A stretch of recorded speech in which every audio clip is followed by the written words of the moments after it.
Shalom, ketemu lagi pada pagi hari ini di program Rema Tuhan. Kita akan membahas tentang pesan Tuhan yang disampaikan untuk kita semua pada pagi hari ini.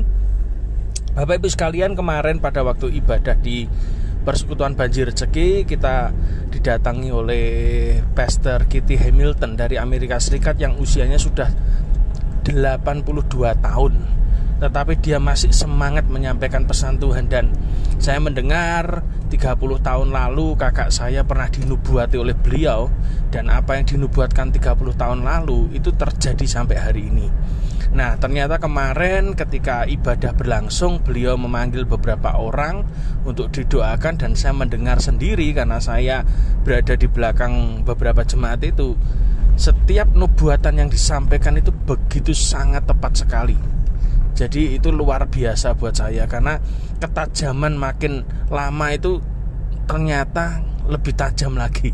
Itu luar biasa. Jadi orang itu kalau ikut Tuhan, dekat dengan Tuhan, harusnya dia tuh lebih peka dengan Tuhan. Kenapa?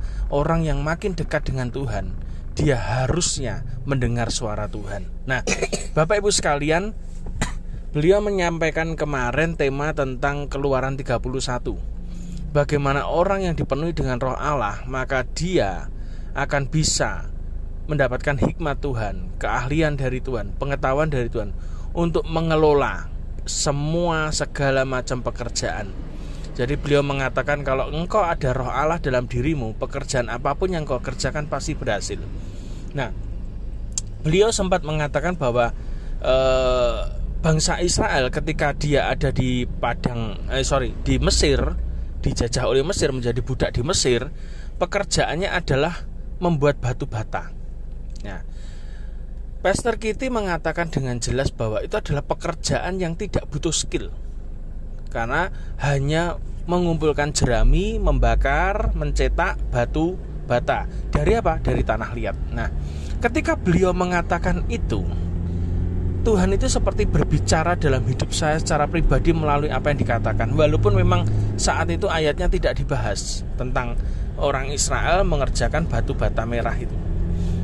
Tetapi Tuhan seperti berbicara satu hal, memberi pengertian kepada saya bahwa banyak di antara kita itu hidupnya masih jadi budak di Mesir hari-hari ini. Kenapa? Kita ini diumpamakan gini. Apa yang dikerjakan oleh orang Israel di Mesir adalah dia membuat batu bata merah. Batu bata merah itu bahannya dari apa sih? Tanah liat. Tanah liat itu bahan apa? Bahan diciptakan manusia pertama kali. Daging kita ini asalnya itu dari batu bata itu. Bahan batu bata itu dari tanah liat itu yang diciptakan Tuhan lalu dihembusi oleh Roh Tuhan. Tuhan seperti berbicara gini, orang Israel ada di Mesir mengerjakan batu bata dari tanah liat. Itu artinya apa? Artinya bahwa kadang dalam hidup kita secara rohani, sampai hari ini pun, kita ini berusaha mengerjakan apa yang kedagingan kita suka. Itu kita kerjakan, ya toh? Kita suka mengerjakan hal-hal yang berhubungan dengan kedagingan kita. Sampai-sampai di dunia pelayanan pun kedagingan ini kita libatkan dan malah jadi fokus utama kita dalam pelayanan. Nah, ini seperti dengan orang Israel, sama dengan orang Israel yang kerja di Mesir menjadi budak pagi siang malam, ya toh, tanpa penghasilan, hanya dapat makan, tapi dia mengerjakan yang tidak disuruh Tuhan. Kenapa? Karena batu bata itu diperuntukkan untuk pembangunan Mesir, kuil-kuil Mesir, kerajaan Mesir, patung-patung Mesir, itu dipakai untuk itu, bahkan bikin piramid dan lain sebagainya.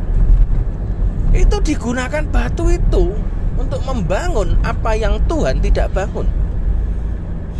Banyak kan kekristenan kita kenapa muter-muter? Ngerti jawabannya? Karena engkau membangun apa yang Tuhan tidak suruh engkau bangun. Karena engkau mengerjakan apa yang Tuhan tidak suruh engkau kerjakan. Akibatnya apa? Akibatnya yaitu tadi, hidup kita muter-muter pagi, siang, sore, malam, kerja, ya toh? Tapi kita lupa bahwa kita sedang mengerjakan kedagingan kita sendiri. Jangan jadi orang Kristen yang kita hanya mengerjakan maunya kita, tapi kita tidak pernah mengerjakan maunya Tuhan. Itu tidak ada nilainya, bahkan tidak ada nilai kekalnya di hadapan Tuhan. Karena itu saya selalu mengajarkan kepada jemaat yang hadir di persekutuan Baju Rezeki, bahwa apa yang saudara dan saya kerjakan itu harus berasal dari Tuhan. Kalau Tuhan tidak suruh, Tuhan tidak betul-betul ada impresi dari roh kita untuk suruh lakukan itu, jangan lakukan itu. Tapi kalau Tuhan suruh kita lakukan itu, langsung lakukan, jangan menunda. Karena bagi saya, menunda firman Tuhan adalah ketidaktaatan. Menunda ketaatan itu ya ketidaktaatan. Tapi kalau engkau mengerjakan yang Tuhan tidak suruh, itu kebodohan yang hakiki, gitu. Itu kebodohan yang luar biasa. Anda cuma dapat capek, Anda cuma dapat konflik dengan saudara seiman biasanya. Anda juga dapat sesuatu yang ya istilahnya yang tidak pernah saudara harapkan. Itu biasanya tiba-tiba datang. Itu kenapa? Karena itu menarik, gitu. Ya, hal yang buruk itu menarik apa yang buruk yang kita kerjakan. Kalau Anda tidak kerjakan kehendak Tuhan, maka hal yang buruk yang akan datang. Tapi kalau Anda mengerjakan kehendak Tuhan, maka provisi itu akan ada dalam hidup kita.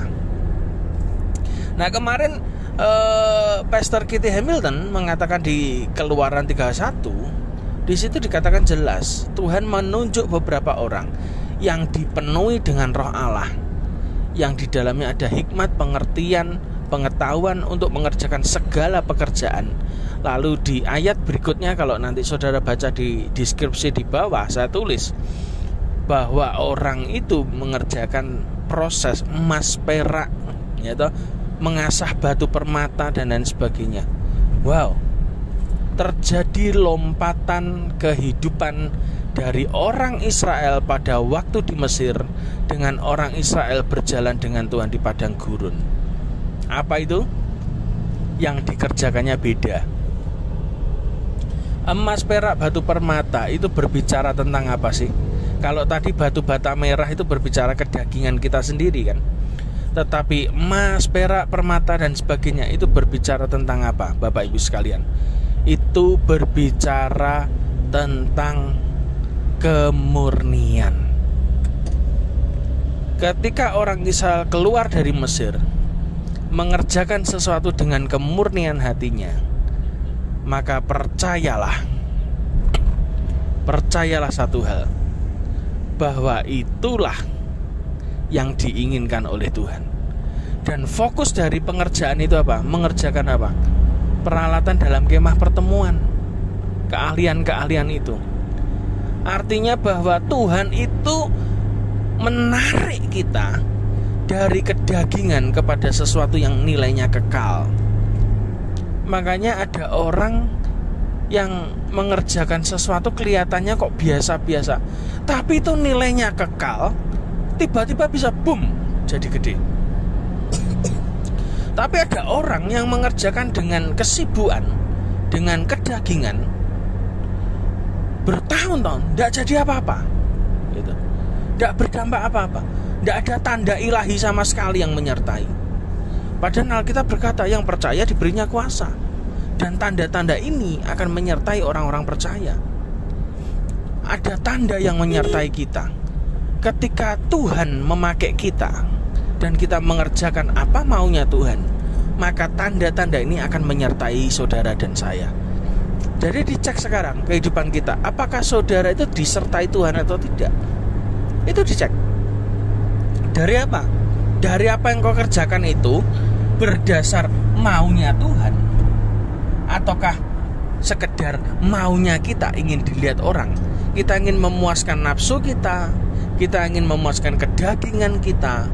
Itu menentukan hasil akhirnya. Jadi hari ini bagi saudara yang melayani Tuhan, dan pekerjaan apapun yang kau kerjakan, Alkitab berkata, apa saja yang kau kerjakan, kerjakanlah sama seperti untuk Tuhan. Ya, itu nilainya kekal.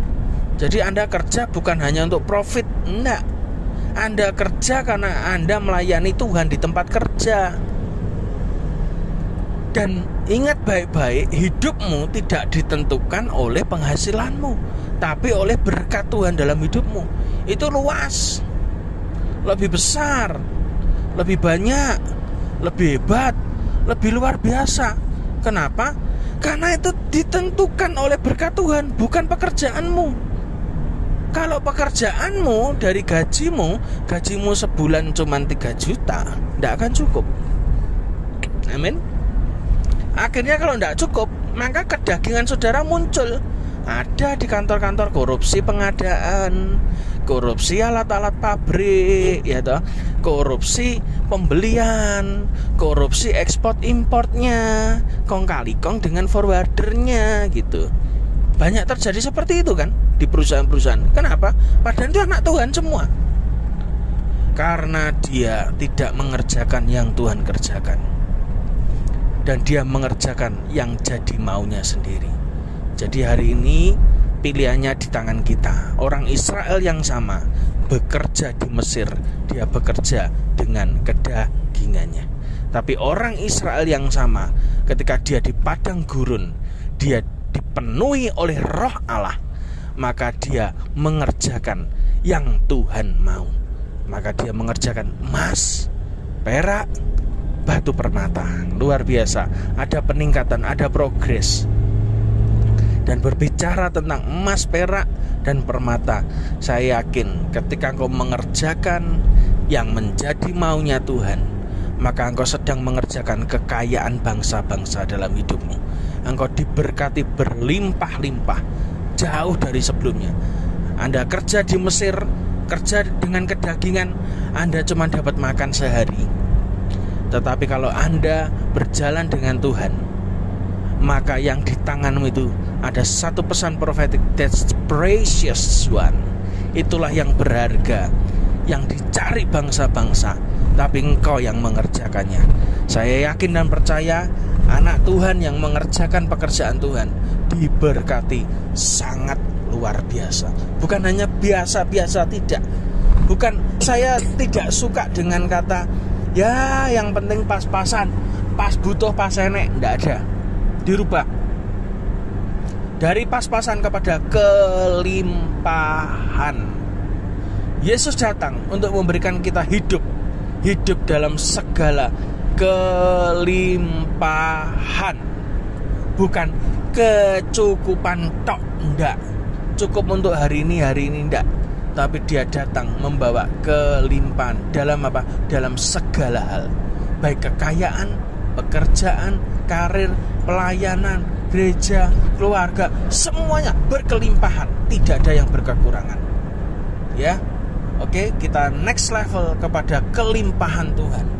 Jangan hanya cukup, apalagi minus, ya, jadi batu sandungan buat orang lain. Ya, sekarang kita harus naik level kepada apa? Kita mengelola kekayaan bangsa-bangsa. Kita jadi berkat bagi bangsa-bangsa. Tuhan Yesus memberkati.